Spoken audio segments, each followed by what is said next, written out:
زينب صلوات على محمد وآل محمد. اللهم صل على محمد وآل محمد. أعوذ بالله من الشيطان اللعين الرجيم. بسم الله الرحمن الرحيم. الحمد لله رب العالمين، والصلاة والسلام على خاتم الأنبياء والمرسلين سيدنا ونبينا محمد وعلى أهل بيته الطيبين الطاهرين.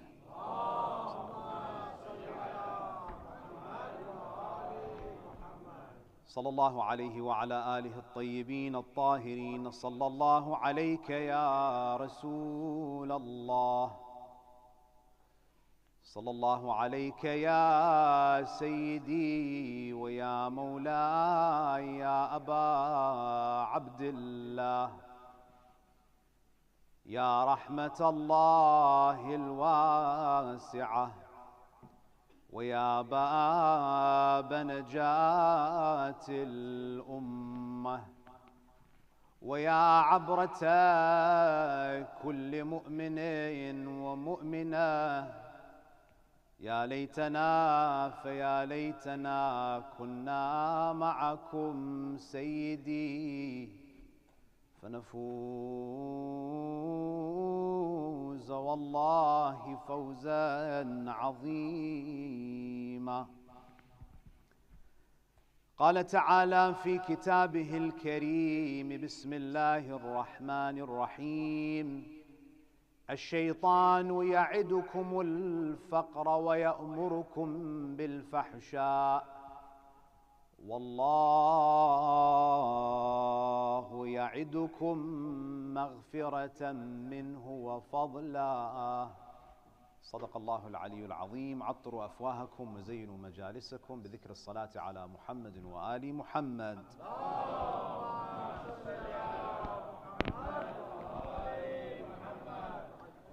Respected elders, brothers and sisters, Assalamu alaikum wa rahmatullahi wa barakatuh.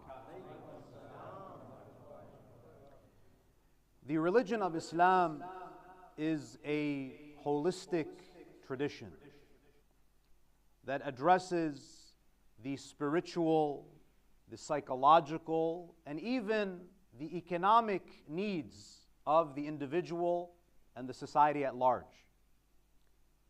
One of the objectives of the Sharia, in fact, is the preservation and the development of wealth within a community.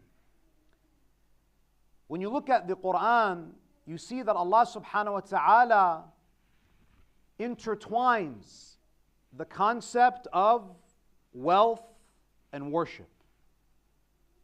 From a Quranic perspective, wealth cannot be separated from worship.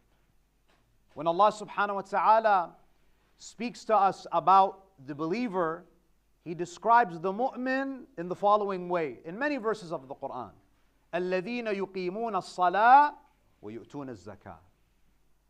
The believer is that individual who establishes ritual prayer to seek nearness to Allah subhanahu wa ta'ala, and who also gives charity to seek nearness to Allah subhanahu wa ta'ala. So therefore, a significant part of our tradition relates to how we interact with wealth. In fact, when you look at the Quran and the traditions of the Ahlul Bayt, you find that zakat and khums, for example, are considered economic pillars of worship. If you open up any Islamic legal manual, you see, for example, Kitab al-Salah, Kitab al-Tahara, the book on purity, the book of ritual prayer. And in that section, which is known as al-Ibadat, the devotional acts of worship, and an act of ibadah, by definition, is that act which is only valid if it is coupled with the intention of seeking nearness to Allah.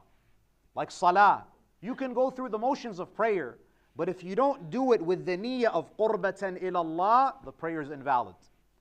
Similarly, giving of your wealth, giving charity, like zakat and khums, the obligatory charity, it's considered a devotional act. So even if you pay your zakat, but you don't do it for the sake of Allah, it's void. It must be given with that mindset that this is an act of charity that I am giving to seek nearness to my Creator. And therefore, when you look at the Islamic tradition, what you find is that the Quran and the Prophet and his Ahlul Bayt, they address the topic of wealth. They speak about how to properly acquire wealth. They speak about the proper way to spend your wealth and the proper way to invest your wealth.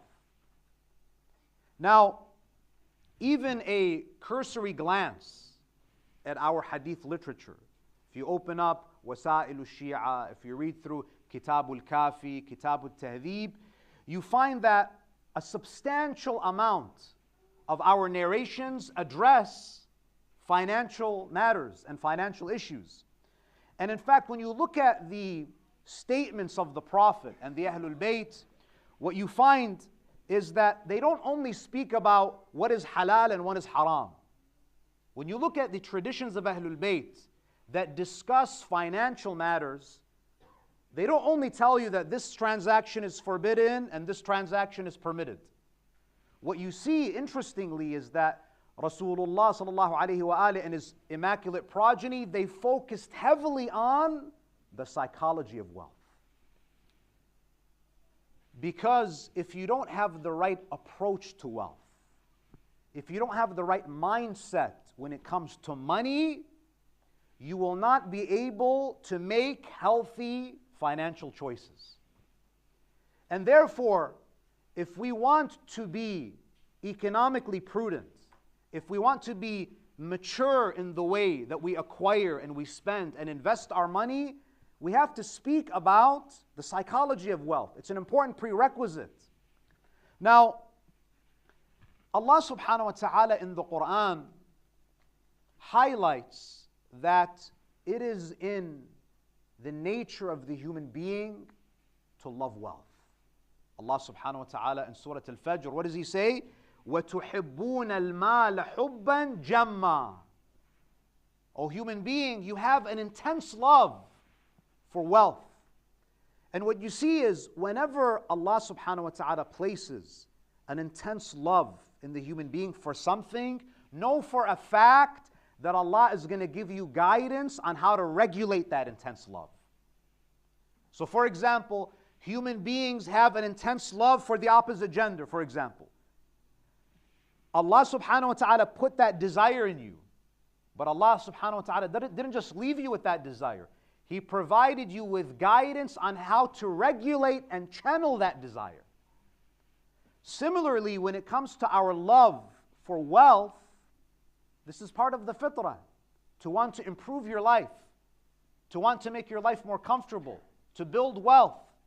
Allah subhanahu wa ta'ala provides guidance on the moral way to acquire wealth, the moral way to spend wealth, and how to even invest our wealth in a way that is not detrimental to our spirituality. Now, when you look at the traditions of the Ahlul Bayt, oftentimes it may feel like Ahlul Bayt have a very negative perspective on wealth acquisition.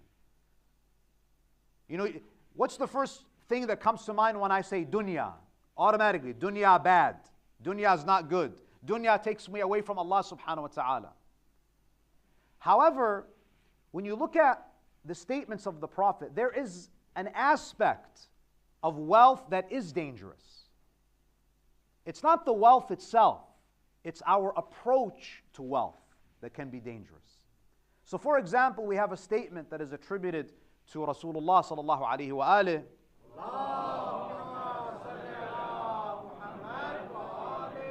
where he says, "Ma akhsha alaykum al-faqr." The Prophet sallallahu alaihi wasallam, when he speaks to us, his community, he says, "It is not poverty that worries me about you." It's amazing. Poverty is destructive. Poverty is one of the biggest human problems that we have. Yes, poverty is dangerous, but the Prophet here is speaking about the things that are dangerous to your spirituality.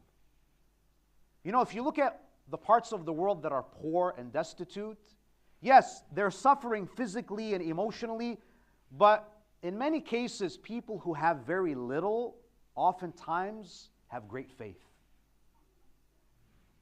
Having very little has a way of viscerally reminding you of your neediness towards your Creator. So the Prophet says, it's not poverty that worries me. Yes, we should alleviate poverty wherever we see it. But the Prophet says, it's not poverty that worries me. So what worries the Prophet? وَلَكِنِّي أَخْشَى عَلَيْكُمُ التَّكَاثُرُ. What concerns me about you, about us, is excessiveness and extravagance. It's very difficult to remain grounded when you're obscenely wealthy, when you're extremely wealthy. And that's why if you ever meet a very, very wealthy person who is humble and God-fearing, know that you found a very rare individual. It's a very difficult trial. A lot of people lose themselves when Allah subhanahu wa ta'ala grants them wealth. We have another narration from Imam Musa ibn Ja'far al-Kadhim, salawatullahi alayhi, where Imam al-Kadhim alayhi salam, he gives us an analogy about the danger of wealth, the danger of being obsessed with wealth. He says, مَثَلُ الدُّنْيَا مَثَلُ مَاءِ الْبَحْرِ. Imam al-Kadhim alayhi salam, and we have other Imams who echo the same message. He says, this material world is like seawater. The more you drink, the thirstier you get, until it ultimately kills you. Now, what are the Imams trying to communicate here? What the Imams of Ahlul Bayt want to communicate is that we, as believers, have to nurture a vigilant mindset when it comes to the pursuit of wealth. There's nothing wrong with seeking wealth, but you always have to ask yourself, why am I seeking this wealth? Is the wealth itself the objective? Do I want to be rich so I can flaunt my wealth, so I can denigrate people who have less than me, so I can exceed all boundaries and live a hedonistic life? Is that why I want wealth? So Ahlul Bayt, they want to nurture this vigilant mindset that we have to be careful. Don't let your guard down. Don't think that everything's okay, because it's a very, very slippery slope. Now, what's interesting and what's beautiful about the narrations of Ahlul Bayt is they don't just simply warn us of the dangerous pitfalls of unabated pursuit of wealth. They actually give us guidance on how to reframe our relationship to wealth, how we can properly think of wealth. So, when it comes to reframing our relationship with wealth, the first thing that the Ahlul Bayt alayhimus salam do, and what the Quran does, is that it reminds us who the true owner of all wealth is. You know, in a capitalistic system, in a capitalistic economy, the idea is what? Capitalism purports what? That the individual is the true owner of his wealth and his possessions. And you are free to do whatever you want with your money. However, the Quran says what? The Quran says no. Ownership, the ownership of the human being is a mental construct. Milkiyya, when it comes to human beings, is something that is i'tibari. It's just a mental construct. It's just an association that we've created in our minds. There is no real ownership. And therefore, when you look at Surah Al-Hadid, ayah number 7, what does Allah subhanahu wa ta'ala say? He says, Aminu billahi wa rasulih. Believe in Allah and His Messenger. Now, belief in Allah as Messenger, belief in Allah and His Messenger, is it just some idea that's in my mind, or does it have implications on my worldview? It has implications on my worldview. It defines my relationship with my wealth. So what does Allah say? آمِنُوا بِاللَّهِ وَرَسُولِهِ وَأَنفِقُوا مِمَّا جَعَلَكُمْ مُسْتَخْلَفِينَ فِيهِ. And spend of what He has made you trustees of. See, this is a paradigm shift. This ayah is telling us that you are not the real owner of your money and your assets and your possessions. Who's the real owner? Allah. Allah is the owner. So what is my role? Your role is that you're just the trustee. That means what? When you internalize that you are a trustee of what belongs to Allah, that makes you feel responsible for this trust. You have to safeguard this trust because it doesn't belong to you. It belongs to Allah. Allah just put you in charge of this wealth. When you see yourself as a trustee of what belongs solely to Allah subhanahu wa ta'ala, the next question is what? What are the terms of this trust? I don't own it. He owns it. What does He want me to do with it? Who has rights to access these assets? And when you identify who is allowed to have access, who has a right to these assets, what do? You simply distribute it to the deserving parties. That's it. That's your role.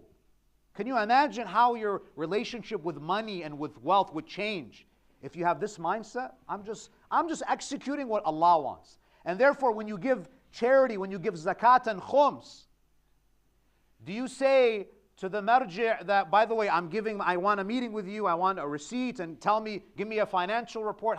It's not yours. Sometimes when we give khums to the marji', we think that this is my money and you owe me an explanation. It's not yours. When you give to the orphan, when you give to the poor, you're not doing them a favor. You're doing yourself a favor by respecting the terms of the trust. You're doing yourself a favor, and you should feel honored that Allah subhanahu wa ta'ala put you in a position that He allows you to distribute rizq to His students, to His servants. That's it. So we should never give begrudgingly because it doesn't belong to you. Nothing belongs to you. The only thing that actually belongs to you is your effort. That's it. وَأَلَّيْسَ لِلْإِنسَانِ إِلَّا مَا سَعَى. You don't even have control over the outcome of your actions. All you have control over, the only thing that actually belongs to you is your effort. Your money doesn't belong to you. So we have to get this out of our minds that my money is my money. It's not your money. In fact, your existence doesn't even belong to you, let alone your money. You are a contingent being that is fully reliant on Allah's His existence. Your existence is fully dependent upon Him. You think your money belongs to you? Your existence doesn't belong to you. So therefore, when you look at the Quran, you find that there's this emphasis that, oh human being, do not become deluded into thinking that you own anything. Allah is the ultimate owner. There's a very beautiful hadith, and this hadith is actually a warning for us. There are some people who are not going to take this advice, who are going to make earning money the goal of their life. That's all that they're going to do. The acquisition of wealth will become the objective of their existence. Chasing money, day and night. We have a narration from Imam Ja'far al-Sadiq, salawatullahi alayhi.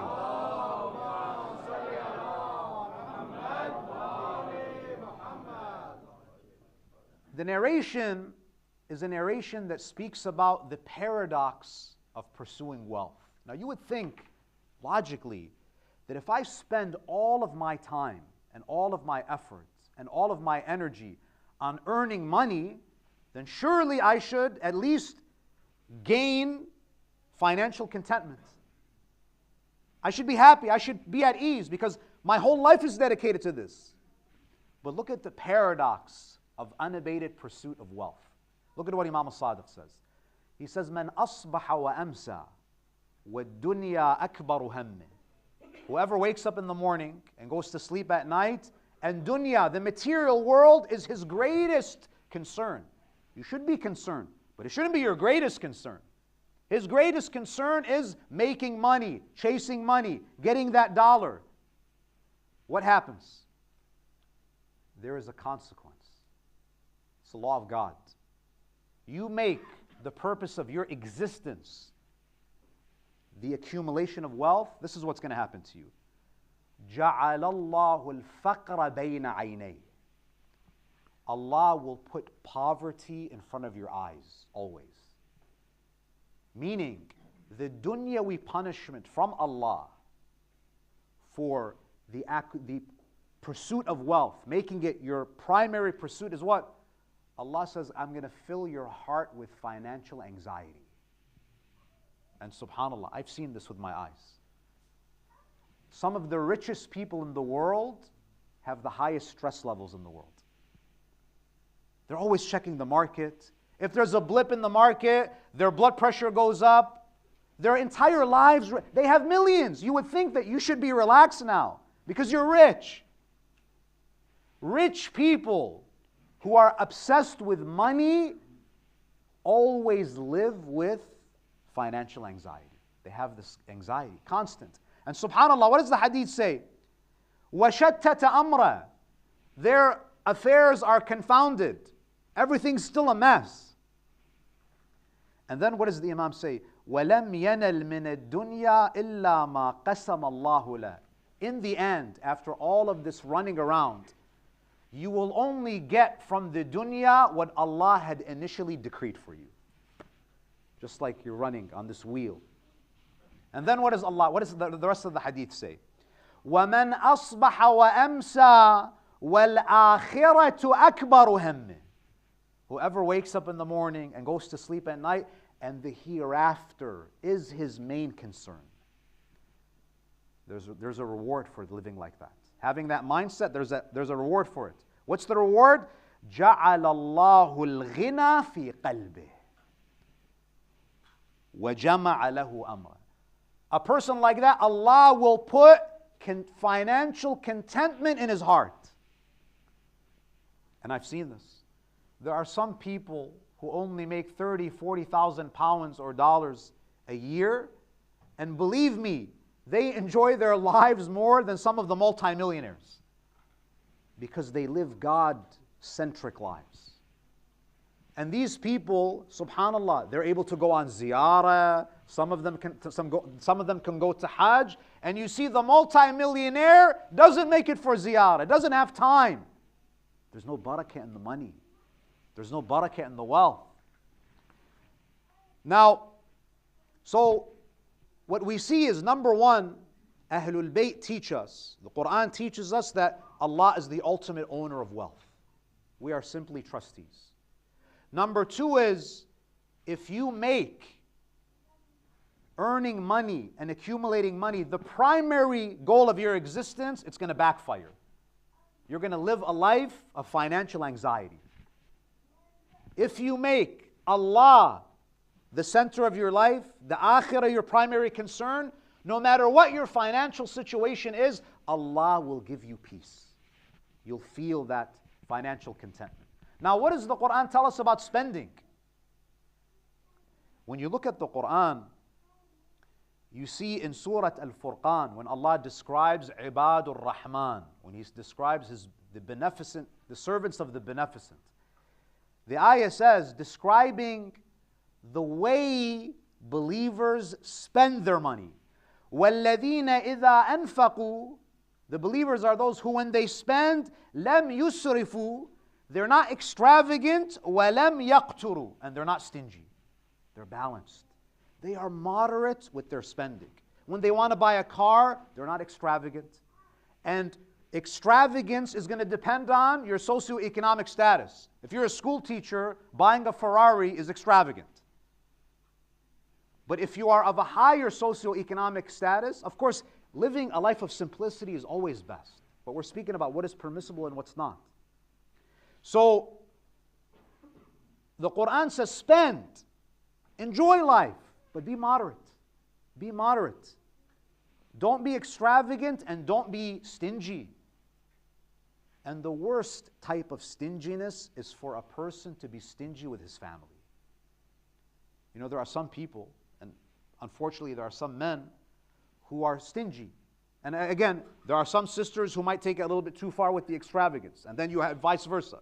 Sometimes you have women who are more financially mature, and then you have the husband who's spending thousands of dollars on Gucci shoes and a Hermes belt, and it's just extravagance. The hadith tells us from Imam Zainul Abidin, salawatullahi alayhi, he says, أَرْضَاكُمْ عِنْدَ اللَّهِ, the most pleasing one of you to Allah subhanahu wa ta'ala is أَسْبَغَكُمْ عَلَىٰ عِيَالِهِ, is the one who spends on his family. Not spends extravagantly, but if you can raise the standard of living for your family, do it. It's not wasting money. You know, there are some people, they have enough to live in a more comfortable house, to give a little bit more space to his family. He can afford it, but he says, no, I want to live in a two-bedroom apartment. Yes, if you are by yourself, by all means, live as minimalistic as you want. But Islam does not say that you should impose this same minimalistic standard on your family. If you want to live a simple life, you buy simple stuff for yourself. But don't impose that on your family. If you can improve their lives, if you can make their lives more comfortable, don't think that this is wasting money. No, this is something that is pleasing to Allah subhanahu wa ta'ala, to make your family comfortable. But again, everything within reason, everything within moderation. This is with regard to spending, general principles. Now when it comes to investing, some of you may be surprised that the Imams of Ahlul Bayt actually encouraged mu'mineen to invest their money, to make halal investments. There's a narration from Imam al-Sadiq, salawatullahi alayhi.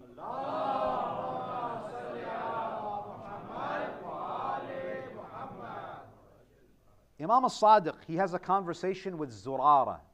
He says, مَا يَخْلُفُ الرَّجُلُ بَعْدَهُ شَيْئًا أَشَدَّ عَلَيْهِ مِنَ الْمَالِ الصَّامِتِ.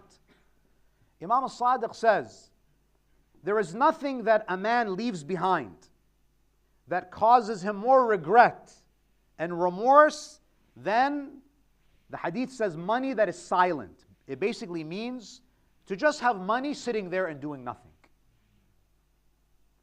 So Zurara says to Imam al-Sadiq, قُلْتُ لَهُ كَيْفَ يَصْنَعُ بِهِ. If a mu'min just has a bunch of cash, and of course there are times where it might be wise to have some cash reserves, but here Imam al-Sadiq says that you shouldn't just have money just sitting around. So Zurara says, what should a mu'min do with this money? Assuming that they've paid all their religious dues. Look at what Imam al-Sadiq says. He says, يَجْعَلْهُ فِي الْحَائِطِ وَالْبُسْتَانِ أَوِ الدَّارِ. The Imam says, take that money and purchase a garden. Purchase an orchard. Buy a house. The Imam is saying that a mu'min should try to grow his wealth. Because if you grow your wealth, you can take better care of your family. If you grow your wealth, and God forbid, you lose your job, you have some security. If you grow your wealth, you can help the community more. There's nothing wrong with wanting to grow your wealth, but it always goes back to why. What's the reason? In fact, we have narrations where Imam al-Sadiq would give some money to some of his companions and he would say to them, invest it in the marketplace. Go buy and sell, engage in some business dealings for me. They would go and they would bring the Imam profit. And the hadith says Imam al-Sadiq would be very happy, very pleased. He would be thankful to Allah subhanahu wa ta'ala. So we shouldn't think that there's anything wrong with wanting to build our wealth. So Ahlul Bayt spoke about the importance of investing, halal investments, growing your wealth. However, it's important to note here that they fundamentally reframed what it means to truly retain your wealth. There is something that is more important than worldly investments, and that is to make sure that I use a good portion of my wealth, some of my wealth, in a way that is going to secure my akhirah. There's a narration where someone gave a gift to the Prophet in the form of a sheep. They slaughtered a sheep and they wanted to give meat to the Prophet. So Rasulullah sallallahu alayhi wa being the generous man that he is, he wanted the meat to be distributed. So he wanted some of the meat, but he wanted the meat to also be shared with the poor. So it was a sheep, they distributed the meat, and then the Prophet sallallahu alayhi wa here he takes advantage of a teachable moment. He says to Aisha, he says to her, "Ma baqiya minha." He says, "What has remained?" And she says to him, "Ma baqiya illa katifuha." The only thing that has remained for us is the shoulder. The Prophet says, he says, "Baqiya kulluha ghayra katifiha." He says, no, all of it has remained except for the shoulder. Meaning, what we consume for ourselves, this is what's gone. But what we gave to the poor, that is the true wealth that we retained. You see how Ahlul Bayt, they reframe the meaning of real investments, how to truly invest. Now, when you look at the ahadith, I began this majlis with a verse of the Quran. Allah subhanahu wa ta'ala in Surah Al-Baqarah, verse 268, الشَّيْطَانُ يَعِدُكُمُ الْفَقْرِ. One of the tactics of shaitan is always going to convince you that you don't have enough. You deserve more. If you don't do this, you're going to be poor. Shaitan wants you to adopt a scarcity mindset. And by the way, as we've already alluded to, scarcity is not just lack of resources. It's a mindset. There are some people who have a lot of resources, but they have a scarcity mindset. It's never enough. And they live life with this resentment. They always feel deprived. And what you see is that sometimes because of this, and by the way, one of the ways to remedy this scarcity mindset, this feeling that, I live in an apartment, everyone else lives in a nice house, I drive, a 1995 Suburban and everybody has a Tesla, and you feel bad and you feel deprived. Imam Zainul Abidin alayhi salam, he gives us a solution. He says in many ahadith, he says we need to engage, and again I'm paraphrasing, the essence of his message is that we need to practice what we can call downward social comparison. Downward social comparison means what? So you're looking at the guy who has a Tesla, look at the guy who has to walk to work. You're complaining that the house that I have is too small and it's not the newest house.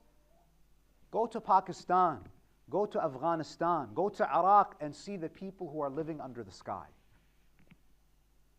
If you do that, you'll shift from a scarcity mindset to an abundance mindset. You'll feel grateful to Allah subhanahu wa ta'ala. Because the greatest myth is the myth that Allah honors people through wealth. That's not true. If Allah honored people through wealth, there would not be a single prophet who was poor. The story of Qarun in the Quran, who came out ostentatiously, boasting about his wealth, what did Allah do to him? He destroyed him. To shatter that idea that Allah honors people by giving them wealth. Wealth is a trial, just as poverty is a trial. And believe me, sometimes, in many cases, the trial of wealth is more difficult than the trial of poverty. It's more difficult. Now, shaitan, he wants us to adopt the scarcity mindset. And what happens as a result of the scarcity mindset? Not having enough. Some of us, we end up incurring debt. We incur debt. I can't afford it, but swipe the credit card. Swipe the credit card. And we bury ourselves in debt because I want to keep up with the Joneses, as they say. We want to keep up with people. It's embarrassing. They bought I have to buy a new car. She has the latest handbag. I also have to do it. I have to get it. I don't want to be inferior to people.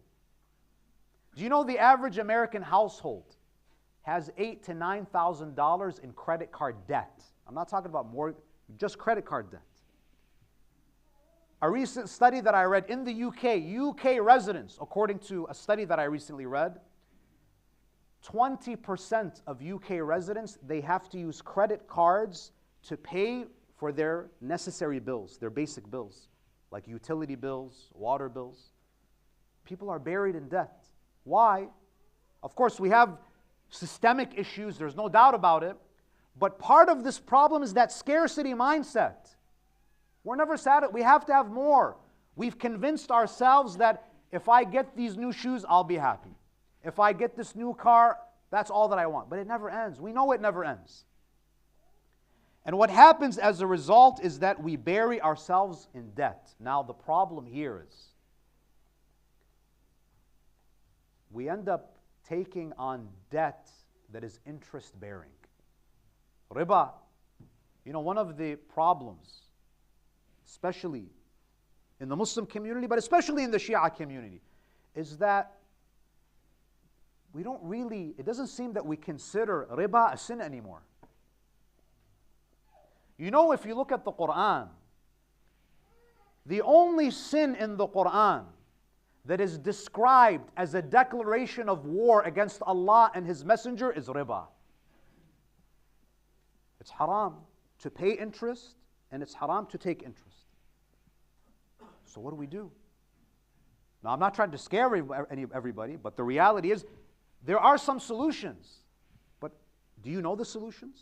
Some of you are paying your credit card bills, and you don't realize that every time you're paying your bill, you're committing haram. So should we not pay our bills? What does this mean? Now, prevention is better than treatment, right? I think we have to. By the way, this credit card, now they call it a credit card. It used to be called a charge card. But they realized that charge sounds like you're spending money. Credit sounds like you're getting something. It's a marketing scheme. Your credit card, I want you to go and on top of Visa, MasterCard, write in permanent marker in black ink, write debt card. Because that's what it is. Every time you swipe, you're taking out a loan. You're incurring debt. That's what it is. Don't tell me all of the points and all of the things that you can earn. All of this is designed to hopefully one day bury you in debt so you spend the rest of your life paying interest. So a better way to live would be use your debit card. Use your debit card. If you don't have the cash, it means you can't afford it. Live with it. You can't afford it. Now let's say, Shaykh, but it's difficult. We want to use our credit cards. Now, scholars have offered some solutions to using credit cards that bear interest. For example, some scholars say you can only use a credit card in emergency situations. There's the principle of necessity. Al-darurat tubihu al-mahdhurat. Necessity makes the impermissible permissible. So for example, let's say I don't have any cash. I have to pay the utility bill. The only way for me to pay it is credit card. I don't have any other option. That's it. You don't have any other option, pay it. It's out of necessity. But let's be honest. Most of us don't use our credit cards out of necessity. We use it for a lot of our discretionary spending, the extra spending. So how can we pay our credit cards in a way that at least is compliant with Islamic law? Because we do have some things called shari'i loopholes. They're shari'i. Just like when you go to the accountant and you say, I want to minimize what I'm going to pay in taxes. Find me some legal loopholes. Legal loopholes. They're loopholes, but they're legal. We also have shari'i loopholes. There are ways around it, but you have to know. If you're just paying your debt, the interest-bearing payments, without thinking, without making the proper niyyah, you're committing haram every single month. You're committing an act that is tantamount, that is actually considered war against Allah and His Messenger. Because this is a system that makes the rich richer and the poor poorer. So what's the solution?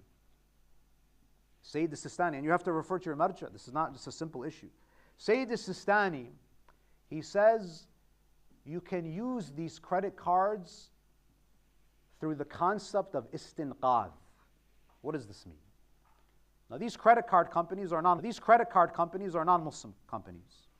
The idea here is that if a non-Muslim makes their money available to you. You are allowed to claim that money, not as a loan. Not as a loan. You claim that money. They've made it available to you, you claim it. But you may say, Shaykh, but they're going to make me pay it. Yes. You don't pay it. Again, you did not take it. These funds were made available to you. You claim it. They want you to pay them back. You're not paying it back as I'm paying you back a loan. I'm paying you from the perspective of repelling harm. If I don't pay you, you're going to create trouble for me. You're going to seize my assets. You're going to damage my credit. Now you may say, Shaykh, this sounds like a, kind of a stretch. Your intention, and at the end of the day, you're still paying. Intentions matter. Intentions matter. I'll give you a very simple example. And this is an example that one of my dear friends gave, and I think it's very good. Imagine you go to your mother with a box of chocolates. Right? Make sure she's not allergic first, but you go to your mother with a box of chocolates, and you just give your mom a box of chocolates just as a thank you, because I love you, here. Just a random gift. So your intention, what? Is just I just want to give you a gift. Let's say you go to your mother with the same box of chocolates, but this time your niyyah is not just a kind gesture. My niyyah is I want to pay you for everything that you've done for me in my life. The 9 months that I was in your womb, the sleepless nights, all of it, here's a box of chocolates. What's she going to do? She's going to grab the nearest sandal and whack you across the head. What do you mean, after everything I've done for you, a box of chocolates is my gift? My question is, what's the difference? It's the same box of chocolates. The difference is the niyyah. The intention is different. So when you pay this credit card payment between you and Allah, now you may say, but I filled out the paperwork. When you're filling out the paperwork, tell the guy, but by the way, I don't consider this a loan. I'm taking the money and I'll pay you back because I know you guys are going to create trouble for me. Sayyid al-Sistani seems to allow that. Istinqad. You have to know. Because if you don't do it with this niyyah, it's haram. You think, alhamdulillah, I'm financially responsible. No, every month you're declaring war against Allah and His Messenger. You have to be careful.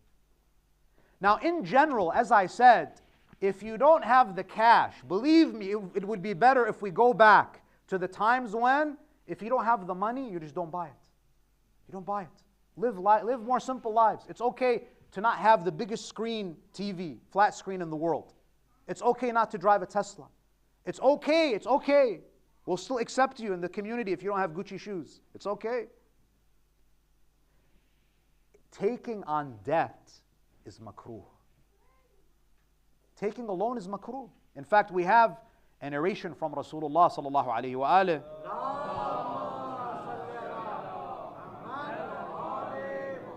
The Prophet says, "Iyakum wad-dain." Beware of debt.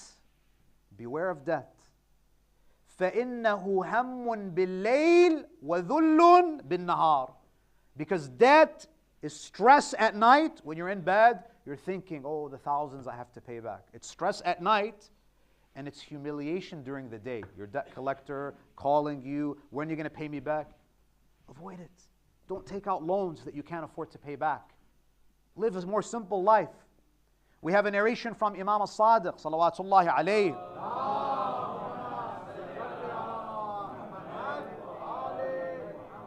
Are you tired? Should I finish? Continue? The brother panicked. He thought I was talking to him directly. The hadith from Imam al-Sadiq, he says, خَفِّفُ الدَّيْن. Reduce your debt. If you have a job, the first thing that you should do is eliminate your debt. خَفِّفُ الدَّيْن. Reduce your debt. Why? The Imam says, فَإِنَّ فِي خِفَّةِ الدَّيْن زِيَادَةُ الْعُمُرِ. Because if you reduce your debt, you will increase your longevity. And I think that we can medically prove this. If you have less debt, you have less stress. If you have less stress, you're probably going to live a longer and a healthier life. Now, I want to end with the following. So we've understood how to reframe this concept of who owns wealth, reframing spending, how to invest in our akhirah, and so on. Now let's say that you are financially responsible, but you want some extra tips on how to increase your rizq. Now I'm not a financial advisor. I'm not going to give you a list on things that you can do or companies that you can invest in. There are some spiritual things that we can do that can increase our sustenance. Number one, and this is based on many ahadith. Number one is istighfar. You might not realize it, but maybe there was a lot of rizq that was heading your way, but a sin that you committed blocked it from reaching you. So don't think it's only because, oh, I just didn't fill out this, or the meeting didn't go well. No, it's because you did ghibah. It's because you committed zina, or because, God forbid, you committed a wide range of other sins. Istighfar. We don't realize how istighfar impacts both our dunya and our akhirah. If you look at Surah Nuh, he says to his community, he speaks to them about the dunyawi benefits of asking Allah for forgiveness. قَالَ يَا قَوْمِ اسْتَغْفِرُوا رَبَّكُمْ. O my community, seek forgiveness from your Lord. إِنَّهُ كَانَ غَفَّارًا. Because Allah is forgiving. If you do this, يُرْسِلِ السَّمَاءَ عَلَيْكُمْ مِدْرَارًا. Allah will send down rain. وَيُمْدِدْكُمْ بِأَمْوَالٍ وَبَنِينَ. And Allah will expand your progeny and your wealth. Istighfar. Every day. The Prophet used to do istighfar 70 times a day while he has not committed a single sin. You and I, we commit 70 sins and we don't do one istighfar a day. Seeking forgiveness. Number two, you see that the ahadith of Ahlul Bayt mention charity. It might seem counterproductive. I want to increase my money and I have to give it? Yes. In a hadith attributed to Amir al-Mu'mineen, salawatullahi alayhi,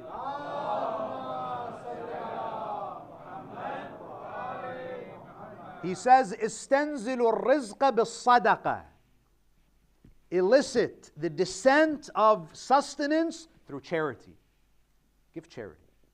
Allah will give it back to you multiple fold. Sadaqah. Make it a daily practice if you can, especially on Fridays, especially Jumu'ah. Number three, feed people. Feeding people. We have a narration from the Prophet. He says, الرزق أسرع إلى من يطعم الطعام من السكين في السنام. Sustenance is quicker in reaching the one who feeds people than knife slicing through meat. Feed people. Feed the poor. Give food to your relatives. Be a generous person. Feed people. Allah will shower you with His rizq. Number four, remaining in a state of wudu as long as possible. Try to always be in a state of wudu. The Prophet says, Dum ala tahara. Try to remain in a state of ritual purity as much as you can. يُوَسَّعُ عَلَيْكَ فِي الرِّزْقِ. Allah will expand your sustenance. Number five, helping mu'mineen.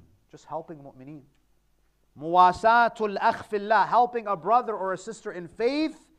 تُزِيدُ فِي الرِّزْقِ. Allah will open up the doors of rizq for you. Number six, dua for your brothers and sisters in secret. So, instead of gossiping behind people's back, do dua behind people's back.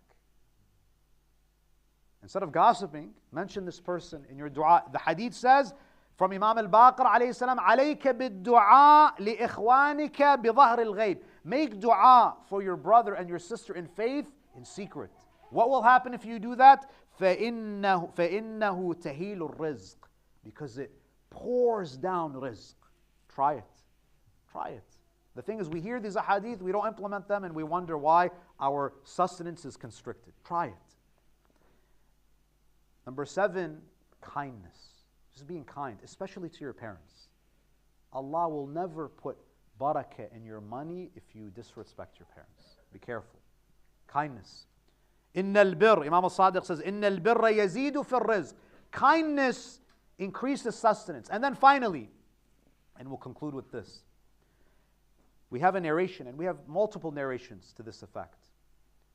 Whoever stays awake between Fajr and sunrise, that hour and a half, that 2 hours, you make dua بين الطلوعين, between Fajr and sunrise.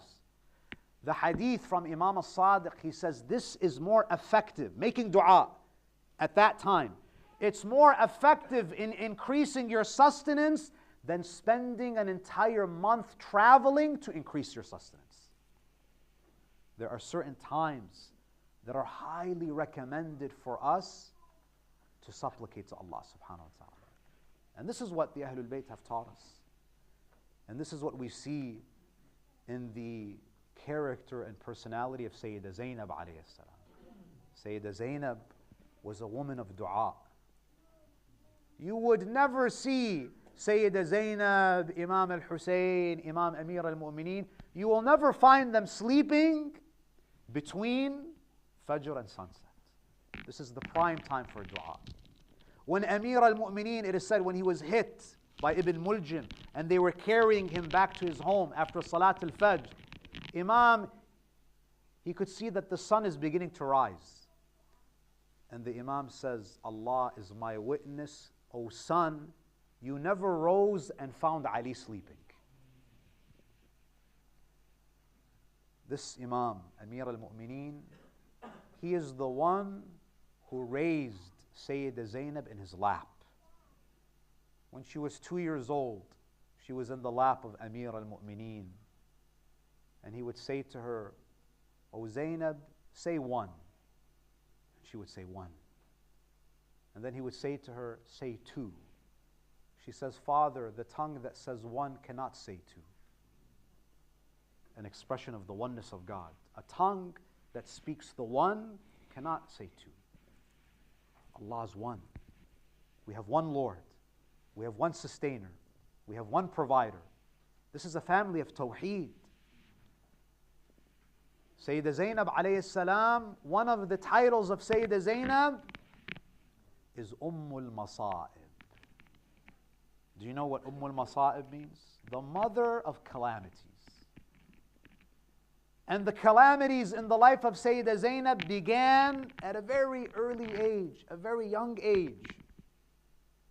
The first calamity that she experienced was the loss of Rasulullah sallallahu alaihi wasallam. She was a little girl, few years old. First calamity, her beloved grandfather leaves this world. And then shortly after that, only a few months, she loses her mother Fatima. She loses Fatima to Zahra. There are no words to describe how much Zainab loved her mother Fatima. I am not able to describe that relationship. When she was a little girl, when she was about 6 years old, according to some traditions, she was standing beside her mother when her mother was delivering the FedEx sermon. And she memorized the entire khutbah of her mother, and she is one of the transmitters of al-khutbah al-fadakiyah. This is Zainab. When Amir al-Mu'mineen used to walk with her at night to the masjid, they used to surround her. You know, when you compare and contrast how she was treated during the days of the Prophet, how she was held in such high regard during the life of Amir al-Mu'mineen, it's so tragic what happened after the martyrdom of Imam al-Hussein alayhi. When he would, at night time, when they would go, she would walk with her father, Amir al-Mu'mineen, to the masjid, and one of the sons of Amir al-Mu'mineen, they would turn on a lantern, a torch, because it's dark. Amir al-Mu'mineen, he would say, turn off the torch. I don't want a stranger to see the shadow of my Zainab. This is the Zainab of Ali ibn Abi Talib. This is the beloved of Amir al-Mu'mineen. Amir al-Mu'mineen was so sensitive with Sayyida Zainab that even on the morning in the month of Ramadan, when he was struck by Ibn Muljim and they were carrying him to his house and the blood was pouring from his head, at that moment, you can imagine the pain and the agony. At that moment, Amir al-Mu'mineen, he says to Hassan and Hussein, let me try to walk. They say, Father, look at your condition. Why do you want to walk? He says, because I'm afraid of what will happen to Zainab if she sees me like this. When Imam al-Hasan alayhi salam was poisoned and he was coughing blood, Imam al-Hussein alayhi salam was with him. And Imam al-Hussein alayhi salam, he would cry beside his brother. Imam al-Hussein is coughing blood, there's a knock on the door. Imam al-Hussein alayhi salam, he hides the container that contains his blood, the blood from his mouth. He wipes his mouth. Oh, my brother, why are you hiding the container? He says, I don't want Zainab to see me in this condition. I don't want Zainab to see me like this. Zainab is the fragrance of Ahlul Bayt. When you look at her, you get a little bit of Fatima. You get a little bit of Ali.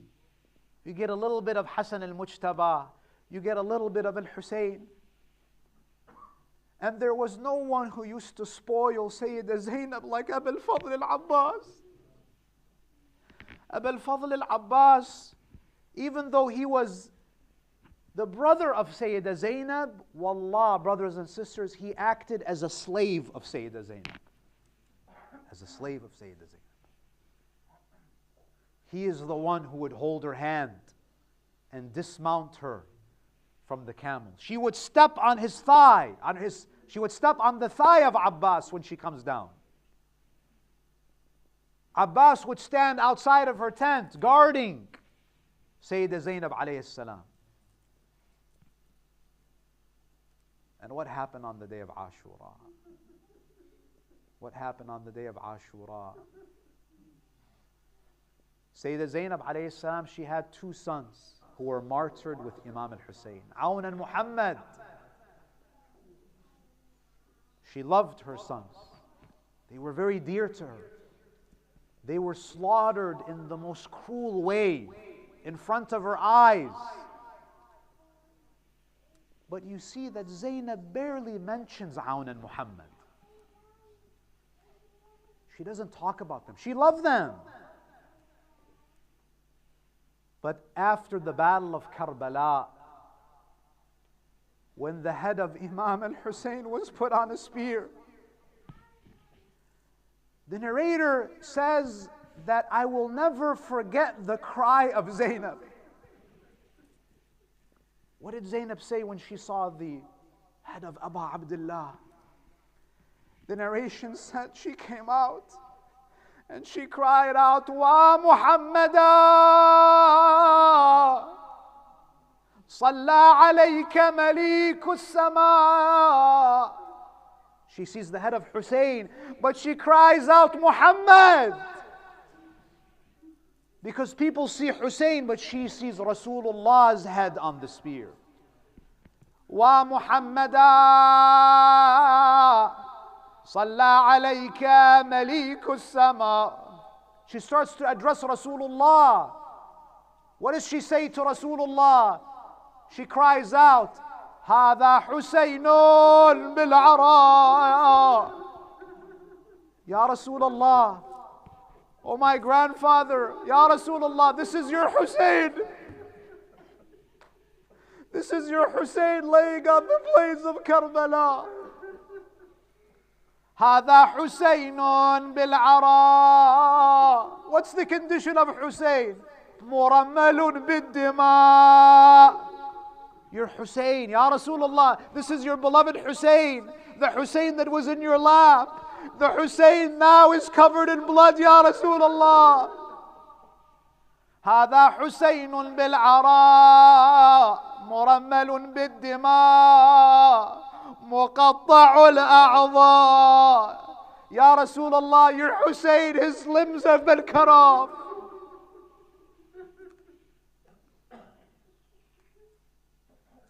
Sayyidah Zainab alayhi salam, she says, مرمل بالدماء مقطع الأعضاء وثكلا. How many of us have lost our children today? Ya Rasulullah, بناتك سبايا. Ya Rasulullah, your daughters are captives today. Your daughters are war prisoners today. وَإِلَى اللَّهِ الْمُشْتَكَى. What can we do other than complain to Allah? وَإِلَى مُحَمَّدٍ الْمُصْطَفَى. We complain to Rasulullah. We complain to Amir al-Mu'mineen. We complain to our mother Fatima. And what does she say? She says, الْيَوْمَ مَاتَ جَدِّي رَسُولُ اللَّهِ. She says, today, on the day of Ashura, Rasulullah died today. The final one of Ashab al-Kisa has left us today.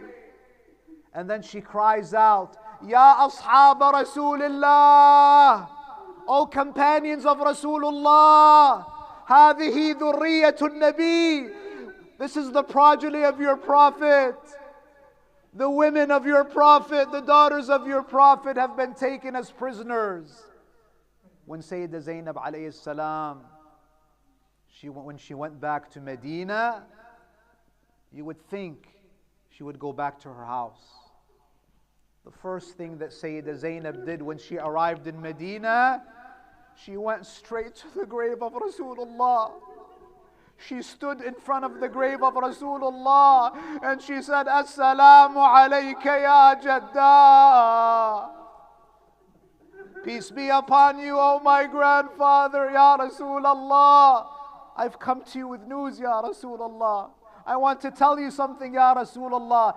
Inni na'iyatun ilayka habibaka al-Husayn. I give my condolences to you, Ya Rasulullah, for what happened to your Husayn. La hawla wa la quwwata illa billahi al-ali al-azim. Wa sayalamu alladhina zalamu ayya munqalabin yanqalibun. Ya Husayn, Ya Husayn.